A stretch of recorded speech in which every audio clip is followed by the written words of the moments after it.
అనుకోకుండా fan speed ని 151 మీద పెట్టేశాం. పర్యవసానం ఇంటి కప్పు ఎగిరిపోయింది, గోడలు కూలిపోయాలి, శిథిలాల్లో మనం అందరం కూడా నిలిచి ఉన్నాం అనేటువంటి విషయాన్ని మీరందరూ గమనించవలసినటువంటి విషయం.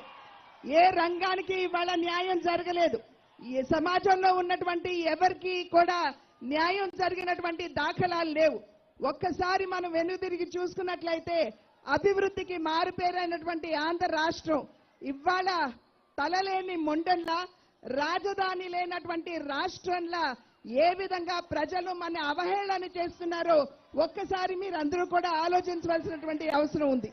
అదేవిధంగా పోలవరం నిర్మాణం, అప్పట్లో జగన్మోహన్ రెడ్డి గారు నేను రివర్స్ టెండరింగ్ చేస్తాను, సకాలంలో పోలవరం నిర్మాణం చేస్తాను అని చెప్పి ఆనాడు చెప్తే మనం అందరం కూడా నిజమని చెప్పి నమ్మాం.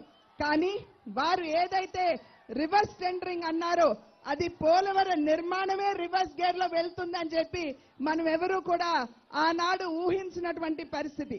రాజధాని కోసం 34,000 ఎకరాలు ఇచ్చినటువంటి త్యాగధనులు మన రైతు సోదరులు, వారి జీవితాలు ఇవాళ బజారు పడినటువంటి విషయం మనందరికీ తెలుసు అని చెప్పి నేను విశ్వసిస్తున్నాను. అదేవిధంగా మన బిడ్డలు, మన యువత, వారికి మేము ప్రతి సంవత్సరం కూడా మెగా డిఎస్సి ఇస్తూ వారికి ఉపాధి అవకాశాలు కల్పిస్తామని చెప్పి ఆనాడు చెప్పారు. ఇవాళ జగన్మోహన్ రెడ్డి గారిని ప్రశ్నిస్తున్నాం, ఎంతమంది బిడ్డలకి మీరు ఉద్యోగాలు ఇచ్చారో మా బిడ్డలకి సమాధానం చెప్పాలి అని చెప్పి వారిని ప్రశ్నిస్తున్నాం.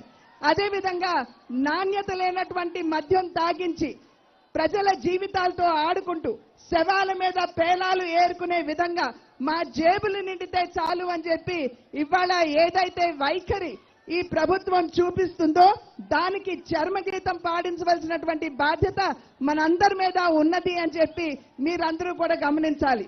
అదేవిధంగా మహిళల మీద పెరుగుతున్నటువంటి అత్యాచారాలు, కేంద్రంలో వచ్చినటువంటి రిపోర్ట్ ప్రకారం ప్రతి సంవత్సరం కూడా దగ్గర 15 నుండి 20% మహిళల మీద ఇవాళ దౌర్జన్యాలు పెరిగిపోతున్నాయని చెప్పి రిపోర్ట్లు చెప్తున్నాయి. ఎత్ర నార్యంత పూజ్యంతే రమంతే తత్ర దేవతాః